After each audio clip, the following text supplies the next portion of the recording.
Hello, everyone, and thank you for joining us for another episode of the Amicable Divorce Network podcast. As you know, we are going down the road to resolution, going chapter by chapter in our book, and we have reached chapter 9. Chapter 9 is the actual amicable divorce process. It has actual forms, it's organized, and we're going to get into that today. I am joined by one of our top members, Dara Marias out of Las Vegas. She is our Amicable ambassador for that area and has handled amicable cases, is an attorney, a mediator, and such a leader in our organization. Dara, thank you for joining me today.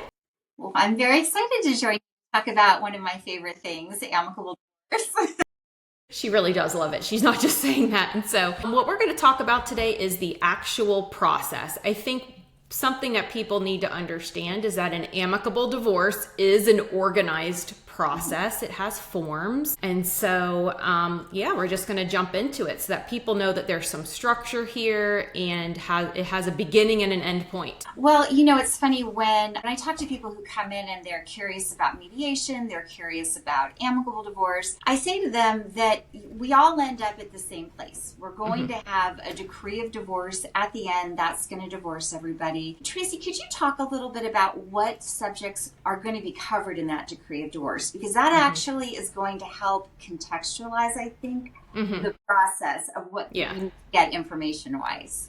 And this varies state by state. So it's important for everybody to know that our process can be modified and changed for every jurisdiction. So in Georgia, we call it a final judgment decree, and that's just going to be a very small form that the judge signs that formally divorces you, and it might change somebody's name, and it incorporates other documents into it, making it a final order. So in Georgia, it would incorporate a settlement agreement, which is all of your financial documents, a child support addendum, which deals only with child support, and a parenting plan, which is going to have your full parenting schedule. The judge looks at all of those, approves it, say they are a court order and you are divorced. I just got one of those in a case today, so.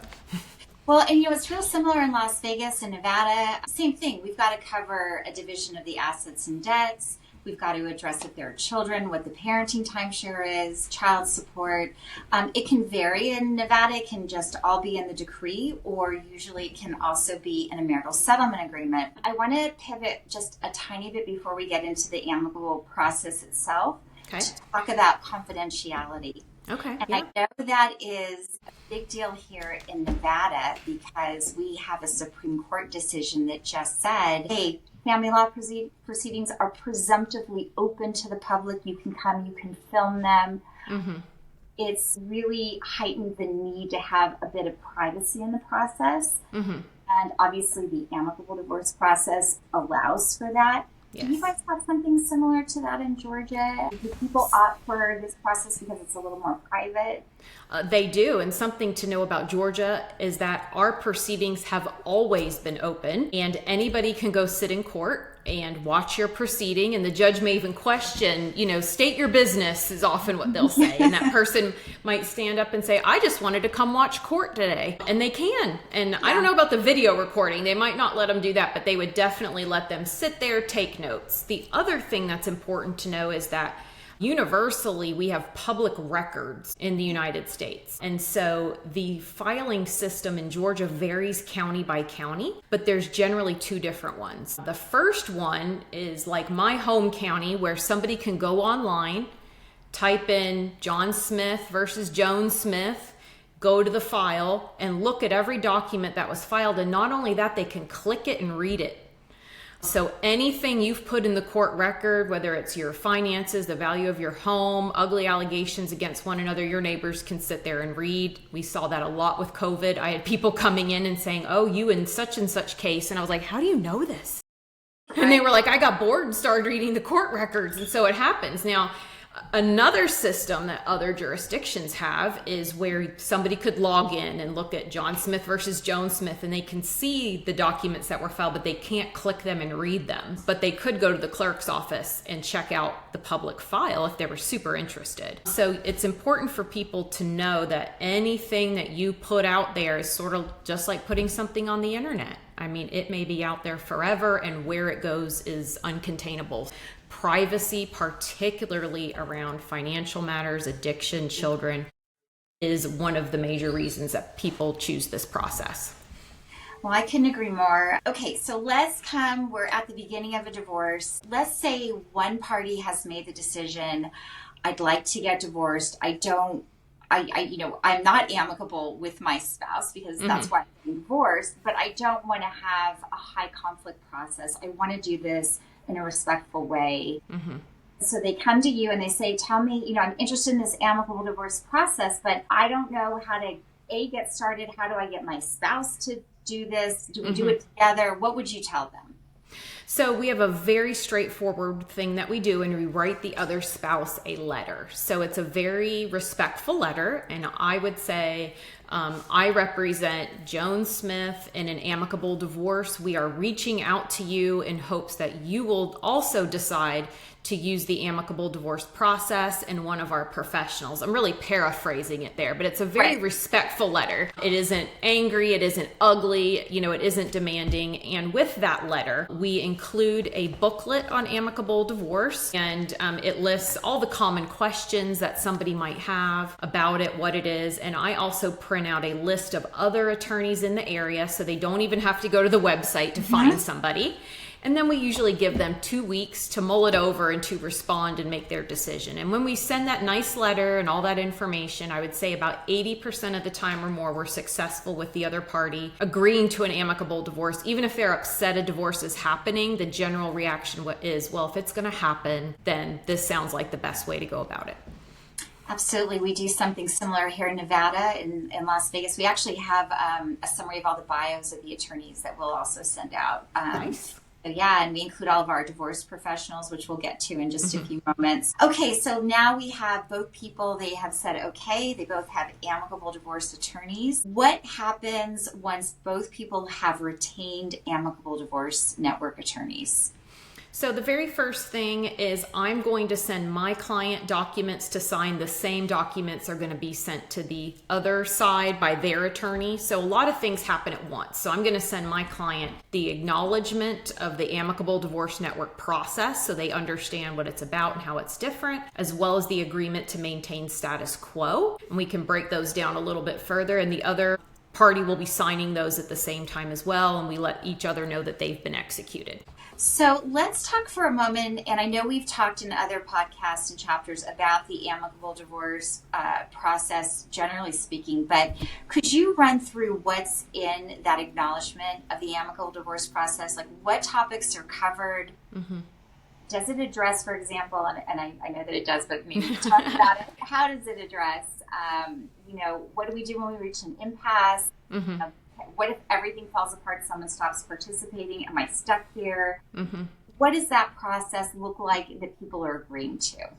So you're agreeing on a child-focused process, and you're agreeing to an out-of-court process. Now, because the court often is what we look to provide structure, we have created our own structure. So we're making sure that everybody knows this is a process. You do need to be transparent. It is slightly different. The only thing that is really majorly different is that you do not have subpoena power.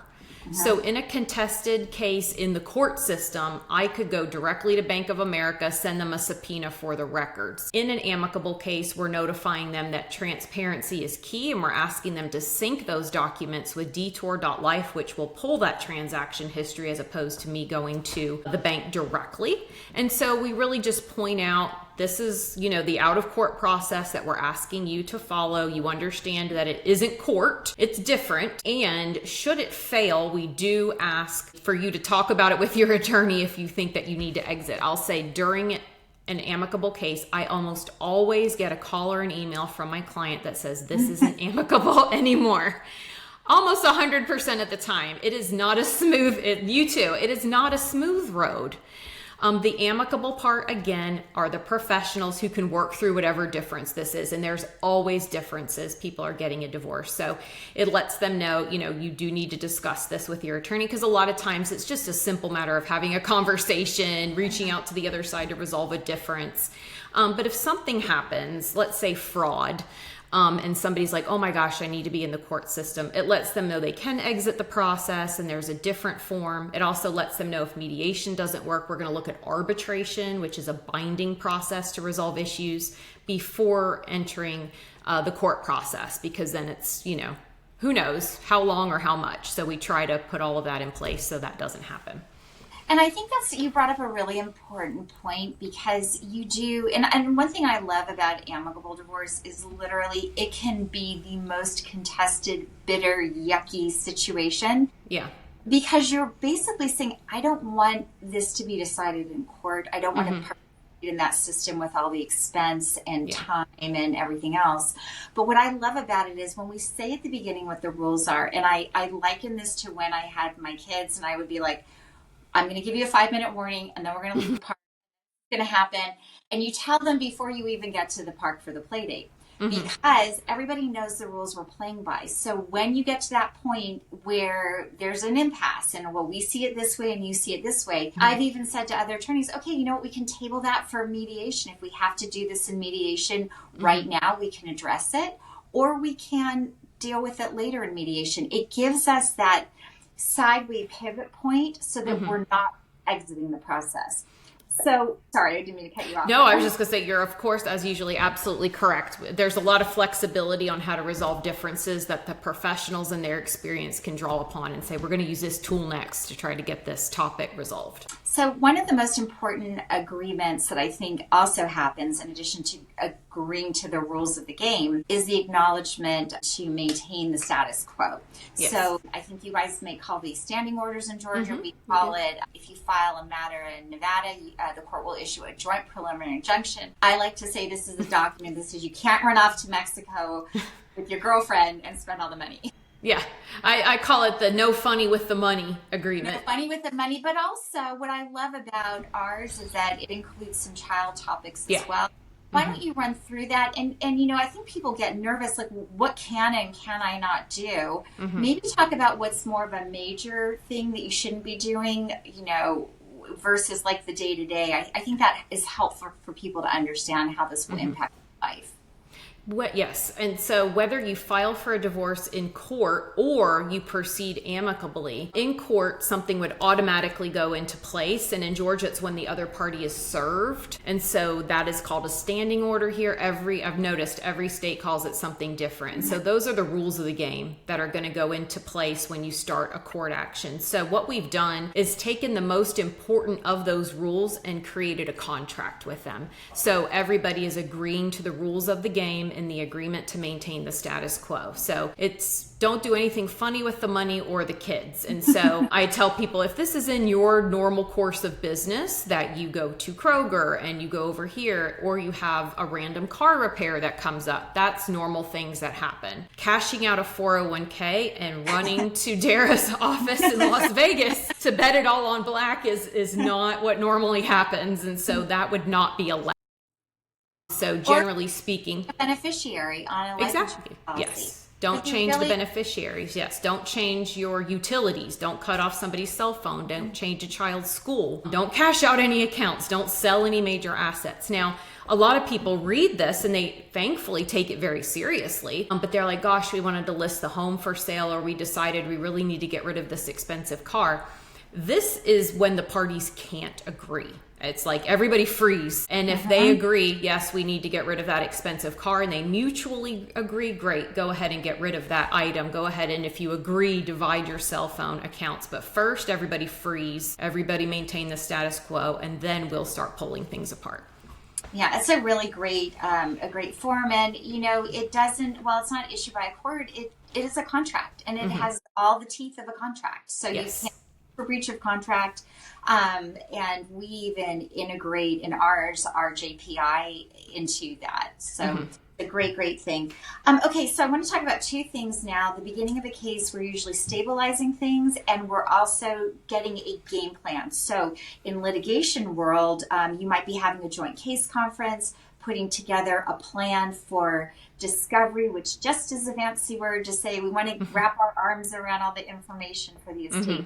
How do we handle, and that's a two-part question. One, Could you talk about the case planning form and what that is and how we're going to manage getting that transparency of information? And two, could you talk about a situation where we might need to stabilize some things at the beginning, but we're not going to court, Right. so we can't do a motion for temporary orders? How do we handle that over an amicable divorce? So the first thing is the case planning form. So as everybody is signing those initial documents we just talked about, generally the two attorneys set up what's called a planning meeting and meet on Zoom or on the phone or in person and come up with the structure of the case. When do we want to schedule our mediation? Is it 90 days out? Who do we want to look at using? Do we need to do it quicker? More time? What is it that we need? And we sort of spot the issues. Is there a small business? Are we going to get it valued? Is there a pension we have to deal with? What do we know at this point? And with what we know, we engage in what's called early dispute resolution, which is where we capture the items the parties already agree upon. They have already agreed to sell the home and put it on the market with this realtor. We don't need to talk about that anymore. Let's write it down, put it to the side. Let's focus on what isn't resolved yet. And so we will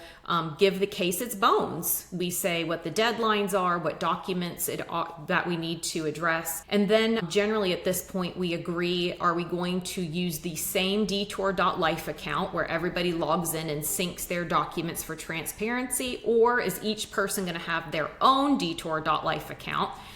Some people just like to plan separately with their attorney before sharing, and even in amicable, that is all still fine. And we just get those deadlines on the calendar, because when you file something in court, the court will give you those deadlines.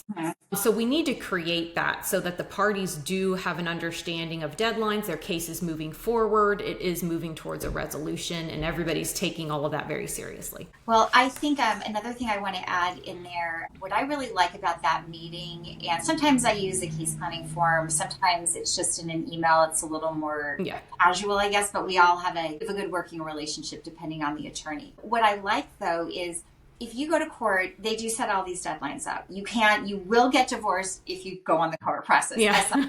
You will do what they want on their timeline with the documents that they think you should have, and then plus whatever else. Right. What I love about what we do here is we have the ability to say, you know what, I don't actually need 5 years of your bank account statements. I do need 2 years, so we're going to do that.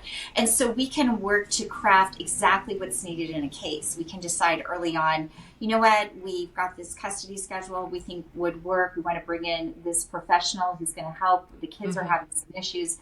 So I love that I feel like our temporary agreements they're very hyper specific to the family. They're very tailored. The case planning is tailored. I really think that's a great thing about what we do over an amicable. So now we're at the point we're gathering all the information. There's a lot of uploading happening. I know in my cases, while that's all going on, maybe business is being valued. I might say, okay, let's turn our attention to working out a child custody parenting plan. I think no time is ever wasted in amicable divorce. If parties want to slow it down. Tell me, if you could, when we've gathered all the information, how does the negotiation process use detour? How do the attorneys work together? And then when do we pull in the mediator? Sure. So one of the most expensive things in a divorce case that isn't in the amicable process is discovery. You touched on that previous about the 5 years of documents. That's very standard, 50 questions, 50 requests for documents going back 5 years, and attorneys in this space know what they need. They're going to get all those documents. They're going to cherry pick the one document they need from each category. So using Detour allows several key functions that really save time and money, but also ensure transparency. So people sync their bank accounts, their credit cards, their financial accounts with the detour.life system, and it pulls historical data over. And so if you want to know what the Bank of America credit card is on a particular day, or the 401k, you can just log in and see that balance. It's going to keep updating. It's also going to pull data to create budgets for people. It's important to know when people aren't using this program, they're doing all of that manually. So that's where the cost really comes in. So in a litigation case, you would send a written request to the other side. They would then download and scan in documents, and then they either upload it to a portal or send you a USB drive, depending on how advanced they are. Then somebody goes through it and organizes it and tries to find that average electric bill and spot some other things. Whereas using technology like Detour, you can actually search the transactions. I'm looking for a property tax bill. I'm looking for how much was spent in the Bahamas. Whatever it is, you can search by category, person, date, anything like that. So it is not manual any longer. It then takes those items and puts them on a net worth report. When people aren't using this software, clients are always really surprised to hear that attorneys are using like an antiquated Excel spreadsheet. And so the numbers you give your attorney are only good on the day you gave them. So if you turned in stuff December 1st, they update that spreadsheet December 1st. Then you go to mediation December 16th, it is all incorrect immediately. And so you have to redo the same thing over and over again. With Detour, if everything is syncing properly, it updates every day. You don't have to send me a screenshot of that so I can prove to them it's this. And then we share our new numbers and then hope we don't delete an equation. The other thing people always get suspicious about, and I'm not saying it isn't justified, but that they want to make sure that they're getting the truth from the other side. And so when you're pulling data directly from a bank, it doesn't pass through anyone's hands. I know we both have probably been involved in situations where somebody left out page 3 of that 5-page document, and page 3 is where the heart of the matter was. And you have to really be on your game to know that that's missing and be searching for it and charging to search for it. Whereas the information coming directly from the financial institution isn't manipulatable, that there's no middle person to manipulate it. And so then people can know that that's true and accurate because it's coming directly through. Yeah, I think Detour has been an amazing way to transform the discovery process. So when we're at the end part of it and we're doing negotiations, have you talked on any of your podcasts yet about a marital balance sheet? Does that come up yet? It will come up in a few chapters from now, but that is also a part of what we do on Detour and is a very essential tool. So I just want to make a little bit of plug here because I think it's crucial to the process. Mm-hmm. So I always tell people a marital balance, we're here, mm-hmm. and if it ends up with, more assets and debts, net position, how do we get them back over here? Mm-hmm. So that's usually done by an equalization payment from one person who has the heavier side. Mm-hmm. And what I love as a practitioner, as an attorney, is that the marital balance worksheet not only is pulling in current data, but with a click of a button, we'll calculate it, and you can try different divisions. Well, what if I gave you this and I took this debt? Where would we be? Mm-hmm. I think that functionality I had a client recently, I hadn't been on there for a while. He did, I think he had 20 final mirror balance. Oh, wow. different things in, but it was great. And I think that's a huge part of it. So you've gotten to your settlement. Maybe you've mediated some issues. You know exactly what you want, and you put together a marital settlement agreement or your property settlement agreement, however you say it, wherever your jurisdiction is. Then what happens there? Because obviously we have to interact with the court again at some point, right? Yeah, I mean, ultimately, a divorce is a legal designation, so you do have to ask the court to divorce you. They're the only ones that can. So what we try to do is really limit that contact. So here in Georgia, we file everything all on the same day, and I know many jurisdictions are different, but everybody thinks of somebody ran to the courthouse and filed the divorce, and the other person was served by law enforcement and all the drama. We do all of that on the same day. So somebody files it, somebody serves themselves by signing a particular form. We file the settlement documents, child documents, everything. Here in Georgia, that triggers two things. One is that you do not have to file financial disclosures with the court because they're like, you guys have it all figured out. You're uncontested. Don't give us more documents. So you're already getting some privacy savings there. The second is in Georgia, you can be divorced in 31 days. And so you just sit here and wait for that 31st day, and the judge sees you're uncontested, you're not causing any problems, and they send back a final judgment and decree divorcing everybody, usually around that time period. We have some judges that take their sweet time, but most are pretty prompt with getting that back. But every jurisdiction, or every state, at least in the United States, has different waiting periods. What is the waiting period in Nevada? Zero. Zero. So I have literally had, when we've done the final submission of the decree, where it has come back in less than an hour signed. Nice. I know some clients who would really like that. Not every department does that. I realized before we come to the end of this, I did want to talk about one thing and just touch on it. I'm sure there's chapters probably on this, but I want to talk about the role of professionals in the process. I think one thing that really sets this process apart from the court is that we have the ability and we proactively are looking at a situation and saying, oh, this person wants to refinance. I'm going to contact a CDFA. This person's really struggling right now emotionally. I'm going to bring in a mental health professional who's in our network. Yeah. Or we need to sell the house. Let's have a real estate agent that's used to working with divorcing couples. So obviously I don't see that in the court system. So maybe just touch a little bit, because I do think it is an integral part of the process, what these professionals bring to the game. Yeah, it's a totally different tone. So I would say if we reflect back on the case planning form, that's a really good time for the professionals to not just spot ideas or problems that we need to solve, but who's also going to help us do that. So we're allowed to really take a precision knife to this case as opposed to blowing it up with a grenade like the court does. So if you're in court, it's by nature an adversarial process, which means you're against one another and the judge is picking a winner at the end. In an amicable divorce, we can have a more cooperative approach. So for example, if the parties have a small business and they need a small business valuation, they can call upon an expert to act like a neutral, give an opinion. Everybody can look at the documents, everybody can ask questions about that valuation, and you've just saved half of the cost of that. Mortgages are huge right now. We have specialists in reverse mortgage as well as mortgage assumptions and getting those accomplished. And so we can pair them with a certified divorce lending professional who can tell them if it is or isn't possible for them to stay in the home, and if so, under what circumstances, because what we can do legally is very different than mortgage financing guidelines, and they need to match. So we need the right expert to set up our client for success. Right. We do deal with...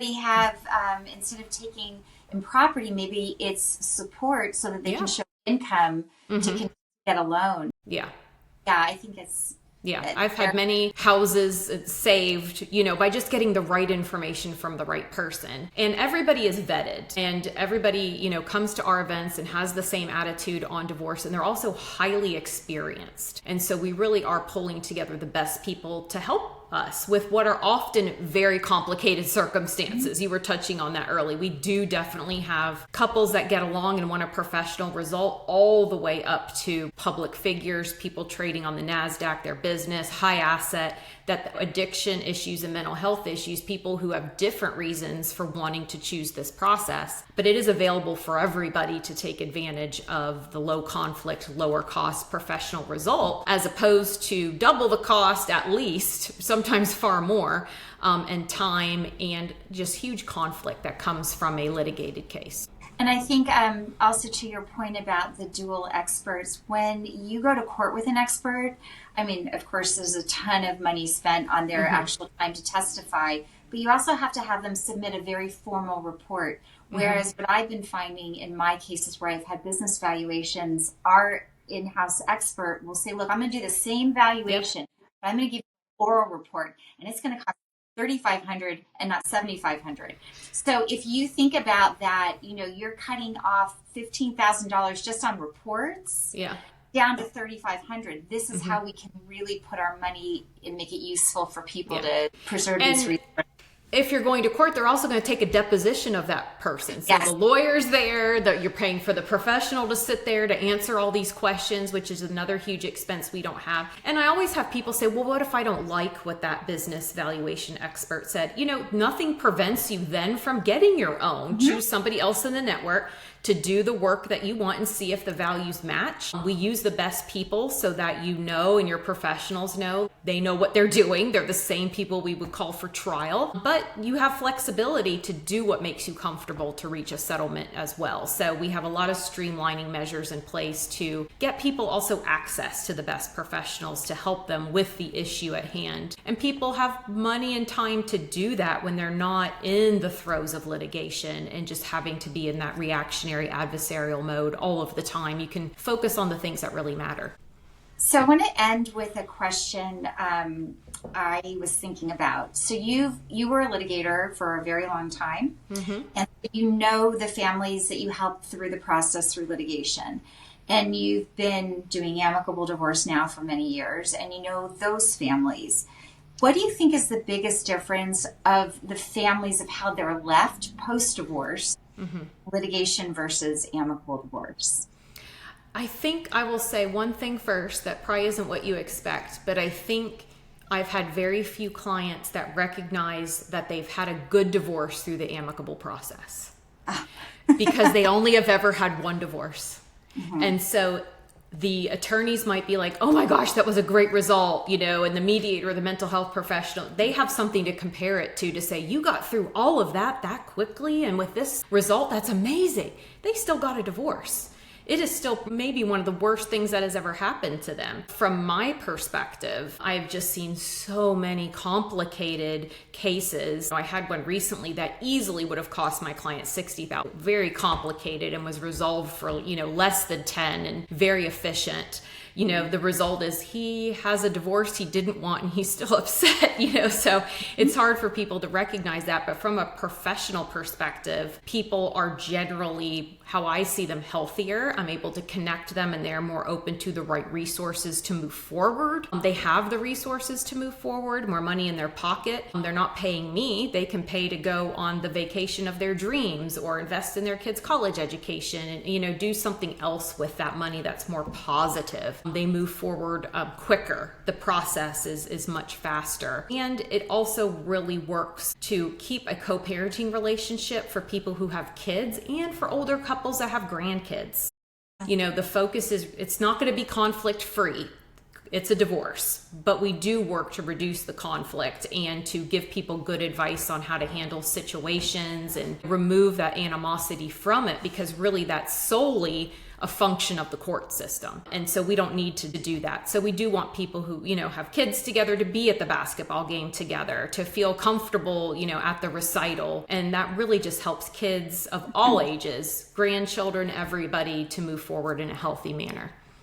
I agree. I think you're right. I have had clients with divorce before. They have said oh, this was oh, good. I had one.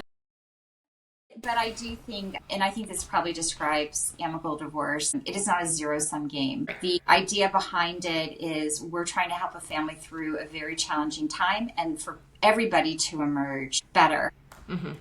I do care about what's happening with the other person in this, even though they're not my client, because I know that if they're getting their needs met, it's going to be better for my client as well sometimes. Now, I'm not saying all needs, but I do think those core value things that really matter, got to think about those things, and then people can come out of it. The old adage, criminal, you meet bad people at their best, and worse, you see good people at their worst. I do think that does not necessarily apply all the time in amicable divorce. I think people can pretty much just sort of stay who they are through a challenging time. Yeah. So that's my plug for amicable. Yeah, I think that's what people need to understand, though. It is still going to be a challenging time, but the professionals are going to direct you in the right direction on how to help with the issues that they see, whether you are just stuck in that grief stage of the divorce or are just so upset from betrayal or very nervous about your future budget and financing. We have the right professional to help you with whatever the challenge is so that we can address it and move forward, and you'll have the bandwidth to do that because you're not constantly on this litigation spiral of negativity. Nobody's throwing grenades at you. We are all, sort of moving forward, and I would say in a very respectful Like, I respect the other party, want them to do well, also while advocating for what my client wants and their interest. But I'm not throwing grenades at them like you do in litigation and trying to derail their life. That's just not the posture here. We're very child focused, what's best for the children, what's best for the family and everybody to meet their goals and move forward to a happier future. I couldn't have said it better. Well, Tracy, it's one of my favorite things to do is talk about amicable divorce. So I know that because you do it all the time, and I really appreciate it. Anybody that's watching this or listening to this, you can find Dara in our membership directory under our Nevada professionals and reach out to her if you would like to work with her on your case. You can't go wrong. She is one of our most excellent members and is obviously very dedicated to amicable divorce and helping people, which is everybody's mission in the network, and they're vetted for it so that you're connected with people who have the right minds. Go ahead and hit the subscribe button if you haven't already. We're just on chapter 9 and we have 80 chapters, so you don't want to miss anything that's coming up to help you divorce better. Dara, thank you again for joining me. My pleasure. Thanks for having me.